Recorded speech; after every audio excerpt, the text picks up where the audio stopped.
My name is Amina Wako, an investigative journalist working with Daily Nation. Since I was a young girl, I wanted to be a journalist.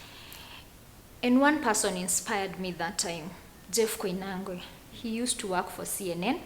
He would go to Nigeria and report, and I admire that. And when I was in high school, I formed the journalism club. I published the first magazine for the school.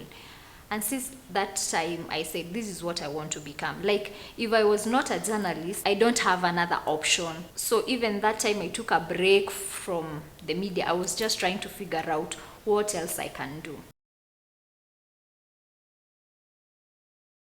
From the grant, I did 2 stories. All of my stories, I got it from the Auditor General's report. Because of FOT, we were looking at education and health.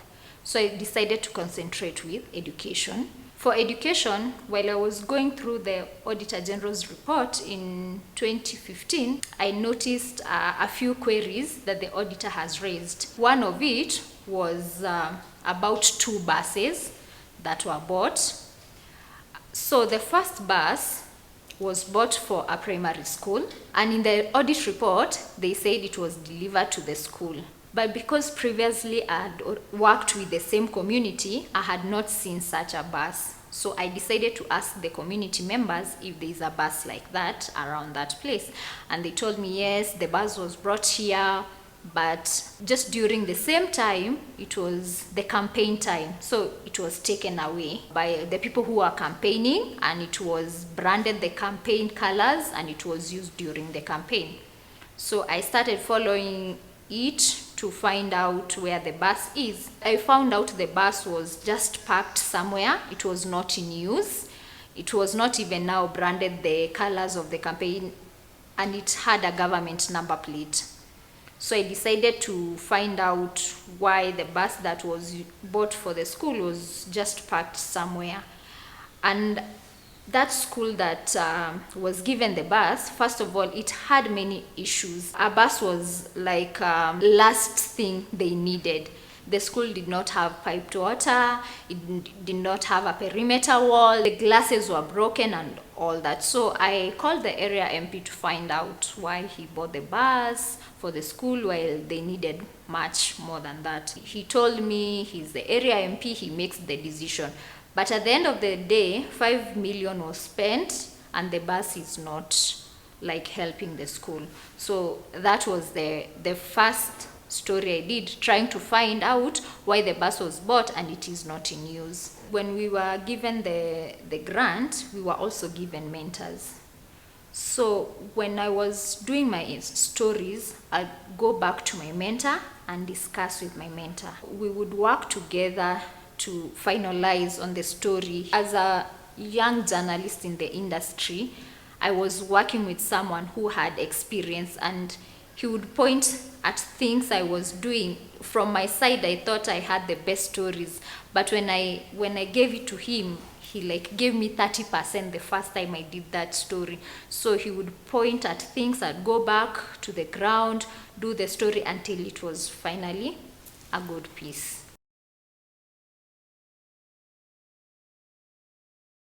Since the grant, I've done a couple of stories, and most of these stories, the story idea came from FOT. Now that I worked with them and I delivered a good story, they keep calling me to give me more information. So it's upon me as a journalist to follow up and deliver a story. So a good one of those stories is a story about a swimming pool that was built using government money. The swimming pool was supposed to benefit the school. The amount that was also used was too much. Like the auditor noted, it was not supposed to be like the 18 million. After following up, we found out it was supposed to be like 8 million, but they ended up using 18 million. After doing the story, the EACC, the Anti-Corruption Commission, started investigating the whole 18 million and how they used it for a swimming pool. And currently speaking, it's one of those investigation cases that are still going on with the EACC. They are still pursuing the story I did to get more information.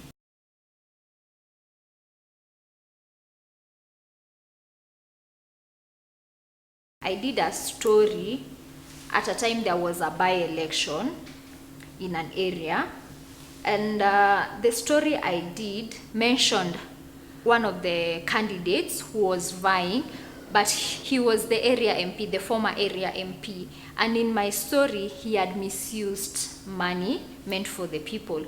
So when I did my story was shared widely, and it was a topic of discussion even on social media for like a whole week, people criticizing the area MP. And I remember he even told me, like, it's not the right time to publish that story because it would affect the upcoming elections. Because at the end of the election, he lost. When I look back, as much as we cannot measure it, but I think my story made a change in that constituency for them to elect the right people.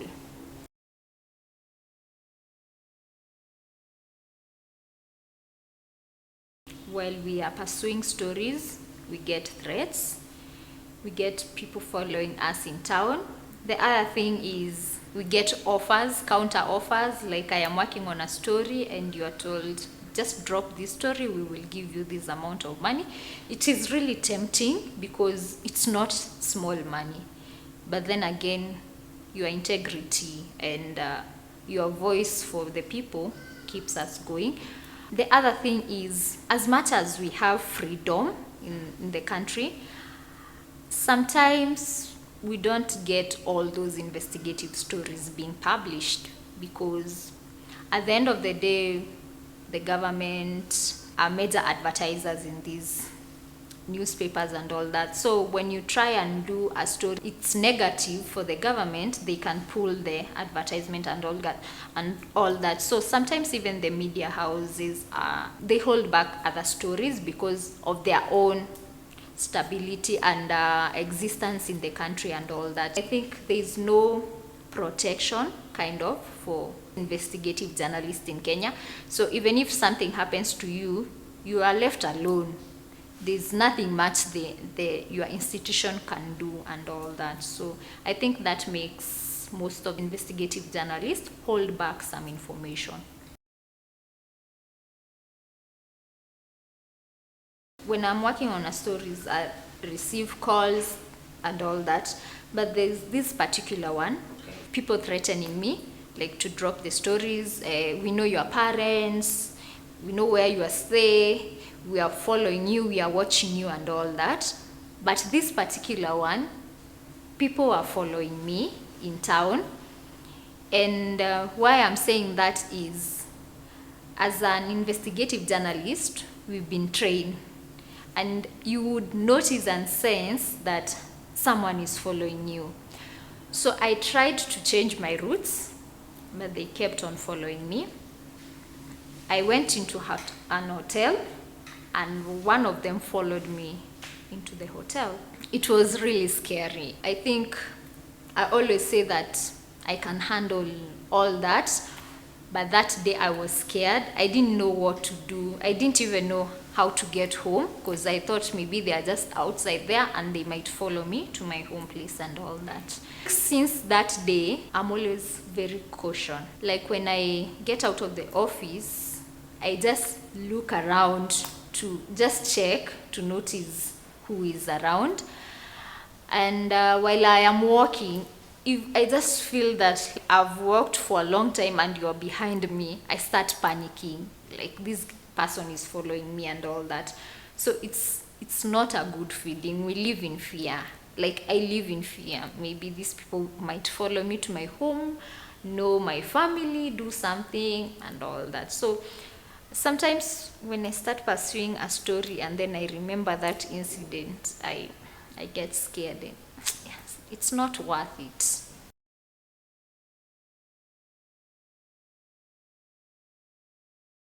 Create or have funds for journalists who are in trouble. Most of us who are in media houses, we are at least better, but we have investigative journalists who are freelance. At least have some funds where you can protect these people. Maybe if they're taken to court because of a story, you can provide a lawyer for them. If we call you and say our life is in danger, you will have a solution for us. Just a protection for a period of time, or even investigate whatever we are telling you. Like you have an investigator who can follow up the allegations and try to find out who is this person trying to threaten the journalist and all that. So you need an organization to protect journalists. Looking back, in 2012, I wanted to be a journalist. I wanted to write top stories on front pages of the Daily Nation and all that. But now in 2019, I did all that. Like I did investigative stories, top stories and all that. After winning the grant, after publishing my first story, I landed my current job at Daily Nation. So it's that story I did for FOT that got me the job I'm currently working. I've learned that you can achieve what you want.